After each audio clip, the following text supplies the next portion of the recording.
ഇന്ന് നമുക്കേ മന്തിക്കൊക്കെ കഴിക്കാൻ വേണ്ടിയിട്ടുള്ള ഒരു തക്കാളി ചട്നിയും അതുപോലെ മുട്ടയും ഉരുളക്കിഴങ്ങൊക്കെ വേവിച്ചിട്ടുള്ള മയോണൈസും എങ്ങനെ തയ്യാറാക്കാൻ നോക്കാം കേട്ടോ. മുട്ടയും ഉരുളക്കിഴങ്ങൊക്കെ വേവിച്ചിട്ട് മയോണൈസ് റെഡിയാക്കുന്നതിനാൽ നമ്മൾ ഹെൽത്തിനൊന്നും പ്രോബ്ലം ഉണ്ടാവില്ല. നല്ല കഴിക്കാനും നല്ല ടേസ്റ്റാണ് കേട്ടോ ഈ മയോണൈസ്. അപ്പോൾ ആദ്യം തന്നെ നമുക്ക് മയോണൈസ് എങ്ങനെ തയ്യാറാക്കണം നോക്കാം. അപ്പോൾ അതിന് വേണ്ടിയിട്ട് ഞാനൊരു കോഴിമുട്ടയും അതുപോലെ ഒരു ഉരുളക്കിഴങ്ങ് നല്ലതുപോലെ കഴുകി എടുത്തിട്ടുണ്ട് കേട്ടോ. കോഴിമുട്ടയും കഴുകി എടുത്തിട്ടുണ്ട്. എന്നിട്ട് അത് രണ്ടും കൂടി ഉരുളക്കിഴങ്ങ് കട്ട് ചെയ്തിട്ട് മുട്ടയും കൂടി ഞാൻ വെള്ളത്തിൽ പുഴുങ്ങിയെടുക്കാൻ വേണ്ടിയിട്ട് വെച്ചെടുക്കുകയാണ് കേട്ടോ.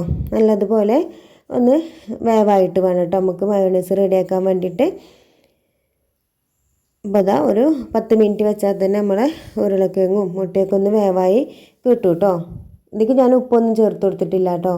അപ്പോൾ അതാ കിഴങ്ങൊക്കെ നല്ല അടിപൊളിയായിട്ട് വേവായി കിട്ടിയിട്ടുണ്ട്.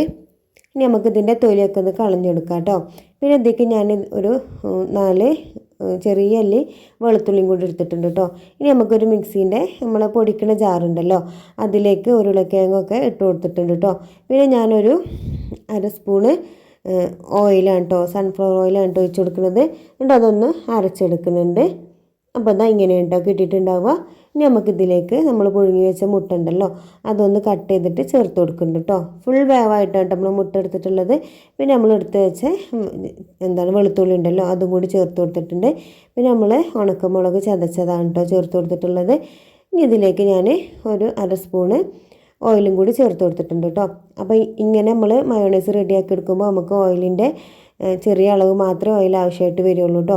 അപ്പോൾ അതൊന്ന് അരച്ചെടുത്തിട്ടുണ്ടായിരുന്നു. പിന്നെ ഞാൻ അതൊന്ന് ലൂസാക്കാൻ വേണ്ടിയിട്ട് ഒരു 1/4 കപ്പ് പച്ചവെള്ളം ഇട്ട് ഒഴിച്ച് കൊടുത്തിട്ടുണ്ടായിരുന്നത്. പിന്നെ ഇതിലേക്ക് ആവശ്യമായിട്ടുള്ള ഉപ്പ് ഇട്ട് കൊടുത്തു. പിന്നെ ഇതിലേക്ക് കുറച്ച് മാത്രം സുർക്കയും കൂടി ഒന്ന് ഒഴിച്ച് കൊടുത്തിട്ടുണ്ട് കേട്ടോ. എന്നിട്ട് അതും കൂടി ഒന്ന് അടിച്ചെടുത്താൽ നമ്മൾ അടിപൊളി മയോണൈസ് റെഡി ആയി കിട്ടും കേട്ടോ. അപ്പോൾ ഈ മയോണൈസ് നല്ല ടേസ്റ്റാണ് കേട്ടോ. ഇത് കഴിക്കാനും കൂടി വേണ്ടിയിട്ട് പച്ചമുട്ട വെച്ചിട്ട് മയോണൈസ് തയ്യാറാക്കിയാണ് മക്കൾക്ക് കൊടുക്കലില്ല കേട്ടോ. അത് കൊടുക്കുന്നത് എനിക്ക് പേടിയാണ് കേട്ടോ. പിന്നെ അതുപോലെ നമുക്ക് തക്കാളി ചട്നി കൂടിയാണ് കേട്ടോ റെഡിയാക്കുന്നത്. അപ്പോൾ അതിന് വേണ്ടിയിട്ട് ഞാനിവിടെ ഒരു 4 തക്കാളി എടുത്തിട്ടുണ്ടായിരുന്നു. പിന്നെ 3 പച്ചമുളകും ഒരു ചെറിയൊരു കഷ്ണം സവാളയും കൂടി ഇട്ടിട്ടുണ്ട്. പിന്നെ ഇതിലേക്ക് നമുക്ക് ചപ്പ് ഉണ്ടല്ലോ, ചപ്പ് ഉണ്ടെങ്കിൽ ഒരു പിടി ഇട്ട് കൊടുക്കാം കേട്ടോ.